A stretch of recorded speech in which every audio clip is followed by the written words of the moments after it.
હવે કઈ રીતે લડશો? કારણ કે ચૈતર વસાવા જો એકવાર આ હુંકાર ભરે છે, સામે તમારી ઉપર કેસ થાય છે, તમને જેલમાં મોકલવામાં આવે છે, ચૂપ રહેશો કે હજુ ભાજપની સામે પડી અને લડશો ખોટાની સામે?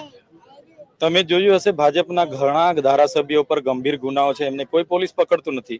અને અમારે સરકારી મિટિંગોમાં સામાન્ય બોલાચાલી થાય એટલે દબાવી દેવાનો. ચૈતર વસાવાનો અવાજ એટલા માટે દબાવવામાં આવે છે કે ચૈતર વસાવે ભૂતકાળમાં ફ્રી શિપ કાર્ડ માટે લડ્યા છે, પોસ્ટ મેટ્રિક શિષ્યવૃત્તિ માટે લડ્યા છે, ટેટ પાસ ઉમેદવારો માટે લડ્યા છે, આઉટસોર્સિંગ કર્મચારીઓ માટે લડ્યા છે, ફિક્સ પગાર કર્મચારીઓ માટે લડ્યા છે. જ્યાં પણ અન્યાય થાય ચૈતર વસાવા લડે છે, એ ચાહે જીબી હોય કે કંઈ પણ હોય. તો આને કઈ રીતના દબાવવાનો? મનરેગાના કૌભાંડ તમે જોયા હશે, ઉજાગર કરનારો હું હતો, તો આને કઈ રીતના દબાવવાનો? એના માટે કેટલાક આઈપીએસ અધિકારીઓ અને ભાજપના નેતાઓ મળીને ષડયંત્ર રચ્યું. ત્યારે હું આજે આ પરિસ્થિતિમાં છું. પણ આ મને જનતાએ મત આપીને ધારાસભ્ય બનાવ્યો છે, ત્યારે મારો આ એકલાનો અવાજ નથી, અમારી જનતાનો અવાજ છે. આ ક્યારે દબાશે નથી. આવનારા દિવસોમાં જો અમારી જનતા સાથે ફરી અન્યાય થશે, અમે એનાથી વધારે તાકાતથી લડીશું. હા, 80 દિવસ મને જેલમાં રાખવામાં આવ્યો, જેલના નીતિ નિયમો પ્રમાણે એકલો રાખવામાં આવ્યો, બધું થયું.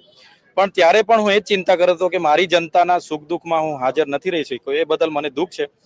પણ આજે જે પ્રકારે જનતા મારી સાથે છે, તો એટલું ચોક્કસ કે આ જનતા જે મારા પર ભરોસો મૂક્યો છે, વિશ્વાસ મૂક્યો છે, એને ક્યારે હું તૂટવા નહીં દઉં.